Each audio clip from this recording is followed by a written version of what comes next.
afternoon and welcome to News on Wearside. It's Monday the 14th of May. I'm Ryan Smith. And I'm Asima Begum. Coming up in today's show. First off, why are our youngest children now amongst those suffering from the greatest increase in mental health issues? Britain's top security chief, MI5, Andrew Parker, warns of the double terrorist threat now facing Britain. I'm Asima, will you be willing to buy a secret porn pass from a newsagent? And will it change our newsagents forever? If I knew what it was, then probably. Make sure you stay tuned, I'll tell you all about it. But first, let's head over to Elizabeth to get your latest national headlines. 2 British nationals have been released on Sunday after being kidnapped in the Democratic Republic of Congo. The couple, who are both doctors, were reportedly abducted alongside their driver on Friday while they were visiting the Virunga National Park, a renowned gorilla sanctuary in the east of the country. Rachel Masika Baraka, a female park ranger also traveling with the pair, was killed while trying to protect the British tourists, the park said. Dr. Davis and Dr. Jesse are believed to work for King's College Hospital in London. Violence has erupted in Gaza following plans for a U.S. embassy in Jerusalem.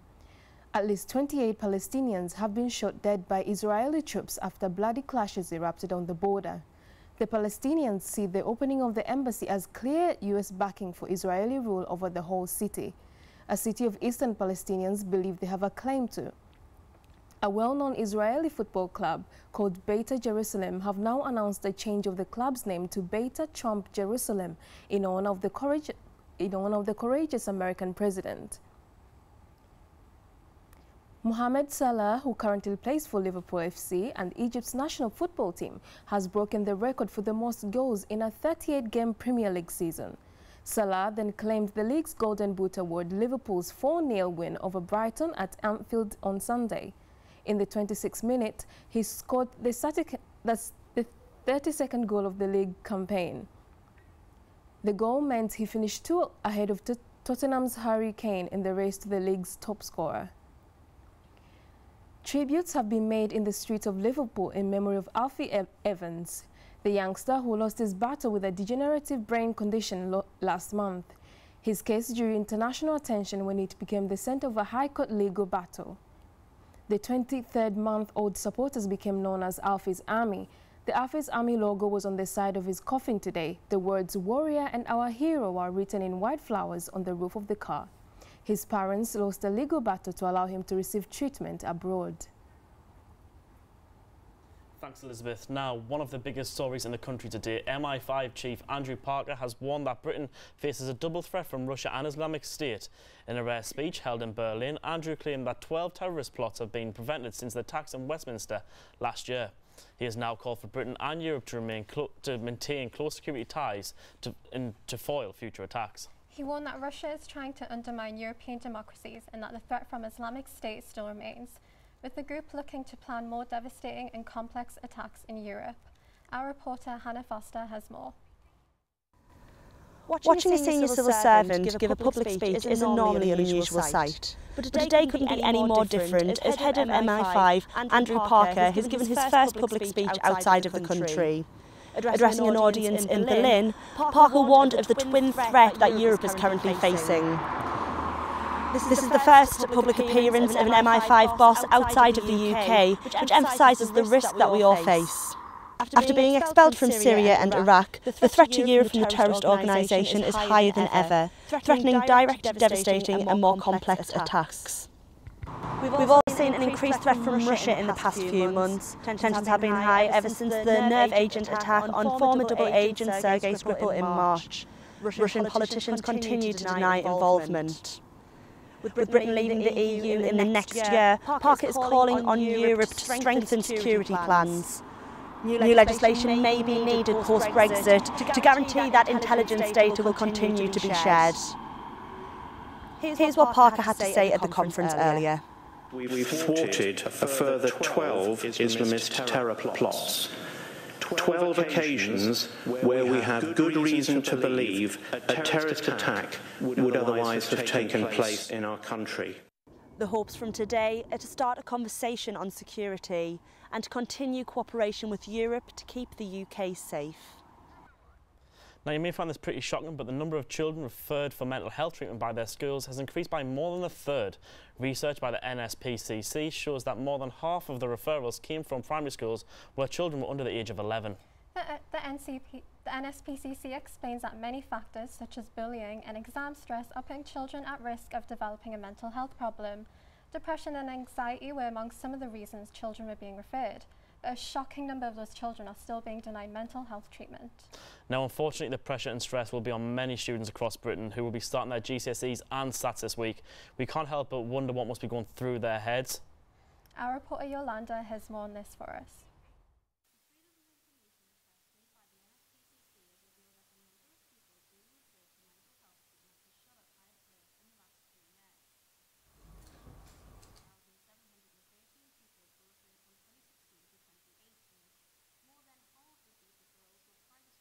Students, that's children aged 11 and under, being referred for specialist support.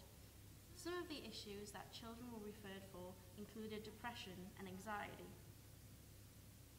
The statistics also revealed that nearly a third of those referrals to NHS Child and Adolescent Mental Health Services, more commonly known as CAMHS, were declined help.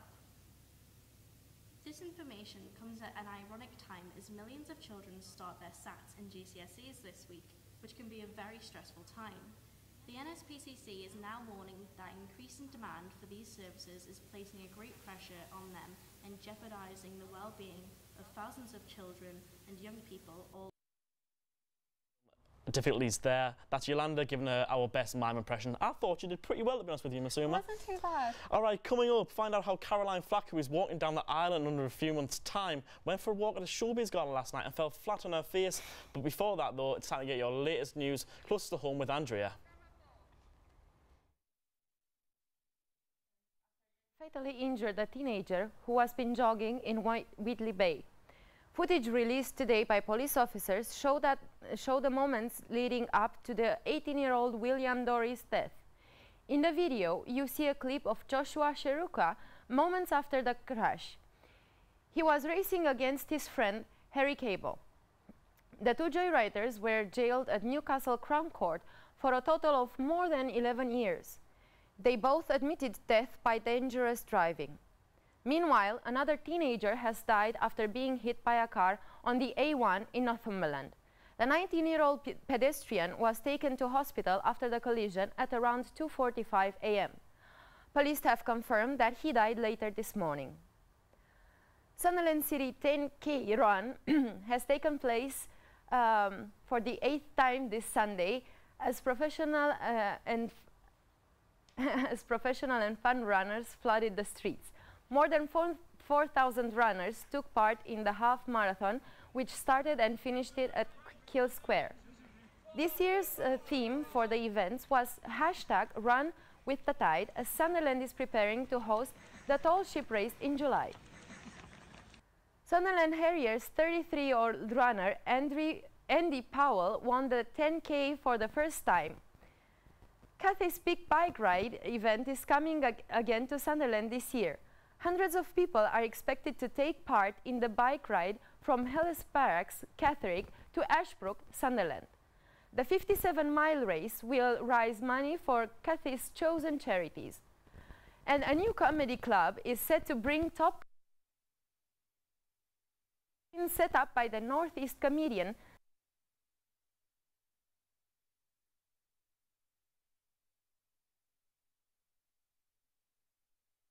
be a monthly event held at the function room above the Peacock pub in the Sunderland's Kill Square. The open and Nightingale and Stuart Edwards from the County Durham to take the stage. Last night, did you watch it? No, unfortunately I didn't. They didn't give us my invite in time, so I thought, you know what, I'm boycotting it. I don't need them. You're boycotting the BAFTAs? I'm boycotting the BAFTAs because you've seen what we've got going on here. Why would thou not be there? To be fair, I don't watch the BAFTAs the way many other people watch it. I just watch it to see the outfits. I could have easily hosted it. That's face fact. It's a bit cocky, don't you think? Yeah, well, you know, you've got to be it sometimes. Well, you may not have been there, but some who were there include Rio Ferdinand, the Crown's Claire Foy and Daisy May Cooper, who stole the show wearing her football shirt dress. Now, I did see that, and that looks phenomenal.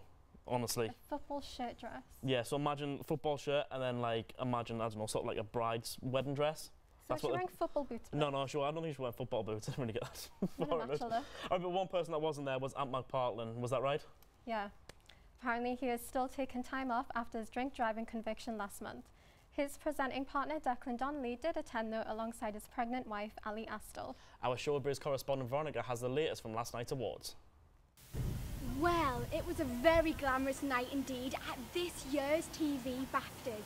Glazing the red carpet with stars such as the gorgeous Michelle Keegan wearing a stunning yellow dress and Rio Ferdinand alongside Katie Wright. The big wins this year were Britain's Got Talent for the entertainment category and Love Island for the best reality TV show, although the win was a little bit overshone by Caroline Flack's little fall on the way to collect the award.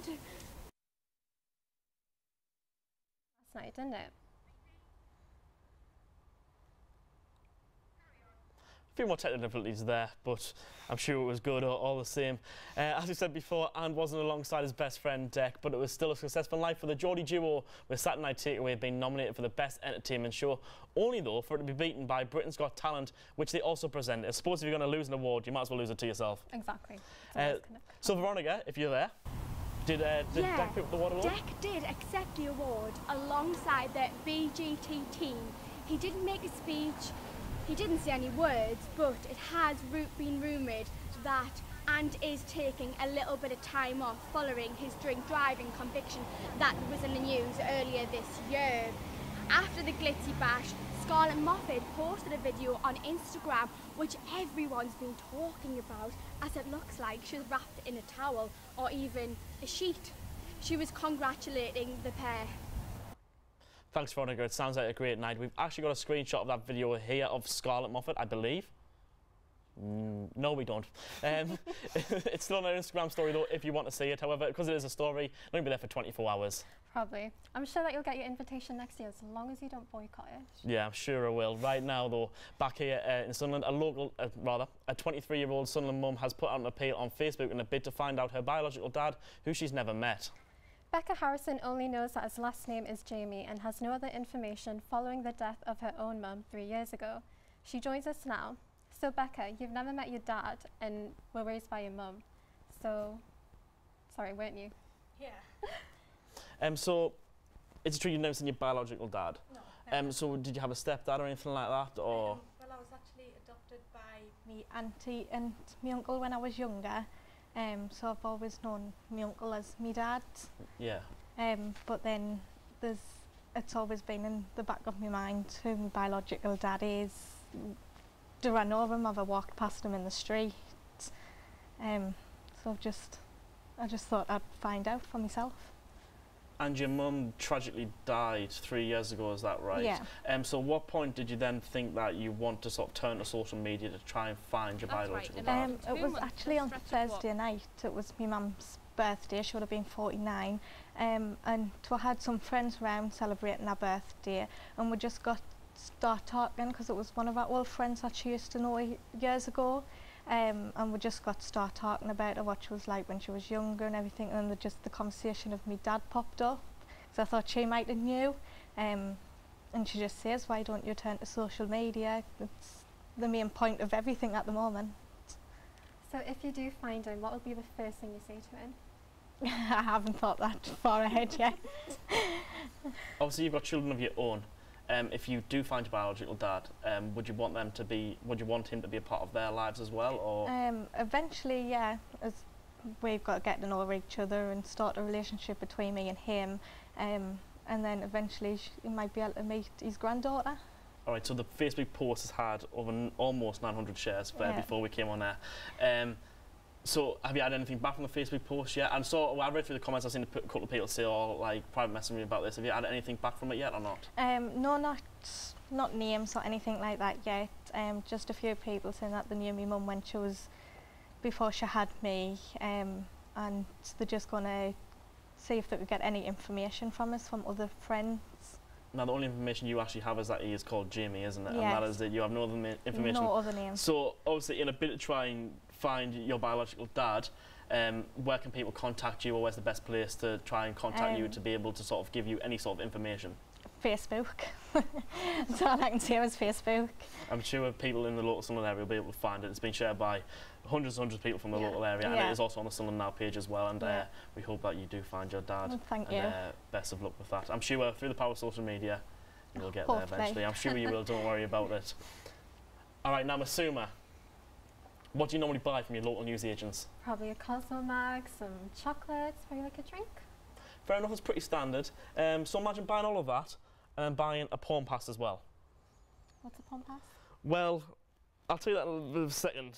So it's a bit out there, don't get us wrong. Lost. I can imagine I've got you lost. I don't watch porn. Do I look like the type of person that watches porn? Well, I don't know who the type of person who watches porn is nowadays. But basically what it is, it's some new government plans to sort of bring in censorship on the internet to sort of protect children under the age of 18. And basically how it works is an adult has to go to a newsagent, show a valid ID, either a passport or a driver license, something along those lines. Okay. And basically how it works is you then get a 16-digit code, which then allows you to browse explicit sites anonymously. But would you not be recognised? Like, you're going to be going to newsagents to buy a porn pass. Like, what's everyone going to make of that? Like, no one would recognise you. Well, I suppose that's the thing, isn't it? I suppose it's meant to be anonymous and kind of stuff like that. But I suppose if Doris, you know who lives next door to you, works behind the newsagent's counter, I suppose at the end of the day, you will find out. Doris will know what you're buying. Okay, so what have people on Twitter been saying about it? All right, well, I've got a few tweets here. First of all, Will says he's going to make his fortune buying porn passes for people who are embarrassed. He says he doesn't care, give me 10. Sounds like a good business plan, actually. Like, do these cost? Yeah, these cost £10 each, so that's £100 there. So it depends if you're going to make a profit on it. I suppose you can sell them on for, what, £15 each? It's not bad. I suppose £5 profit per one. Another person said this law is stupid and it's effectively just a tax on porn since you get charged £10 per code. So what's going to stop these adults sharing it with teenagers? I suppose that is always right. Yeah. And what they're going to do about non-pornographic websites that allow porn, and this is actually a fair point because you've got social media sites like Twitter and Tumblr, along with Snapchat, where people don't have to prove their age to be able to view this sort of content. So I suppose that is not too bad. And this is potentially my favourite one. This is from Charlotte. She says, I have visions of people buying one and the newsagent sat them down the length of the shop. Sandra, can you get us one of those porn passes from out the back? And then she says, like when you're buying tenner ladies in brackets for a friend. Don't think Charlotte's buying them for a friend. And they have to ask for the price over the tannoy. Now, I've never bought tenner ladies, so I don't know how imagine that is. But I imagine it's still pretty embarrassing. But if you fancy a porn pass, they might be coming to a newsagent near you very, very soon. Now, moving on to something away from that. It's just under 8 weeks until the Tall Ships race arrives in the UK. The Majestic Fleet will arrive on the 11th of July and will kickstart a 4-day festival in the Sunderland City Centre before setting sail on the first leg of the race. Our reporter Beth is on the banks of the River Wear in Sunderland now. That's right, in less than 2 months this stretch of water will be covered with over 70 ships as the Tall Ships Races 2018 begins. Over 1.5 million people are expected to visit the city over the 4 days, from the 11th to the 14th. I'm joined by Ellie Lyle, Sunderland Sail Training Ambassador. How did you get involved with the Tall Ships? Well, my programme leader, Alistair Robinson, he just gave us a phone call one afternoon and just said, do you fancy being a Tall Ships Ambassador? I was like, oh God, I wasn't even aware that the Tall Ships were even coming to Sunderland, but then I accepted it on a complete whim, and honestly, I'm so glad I did. I don't blame you. And obviously, you've never sailed before. What was it like learning how to sail? Very wet. A lot of time. I fell in the sea quite often, to be honest. I've been going down to Sunderland Yacht Club, you see, so I've been sailing on the little dinghies. I've not been falling out tall ships or anything, I'm alright. But just sailing the little dinghies, you know, getting a taste of like what it is to actually sail.